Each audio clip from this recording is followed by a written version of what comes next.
Nagsampa ng reklamong cyber libel si Philippine Coast Guard spokesperson Commodore J. Tariela laban sa social media influencer na si Sas Sasot.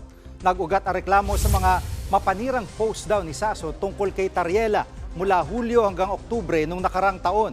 Tila pinalalabas daw dito na sangkot si Tariela sa bribery, corruption, dishonesty at misconduct. Kabilang na dyan ang post na nagsasabing may tinatanggap umanong $4 na milyon na talent fee si Tariela mula sa Amerika.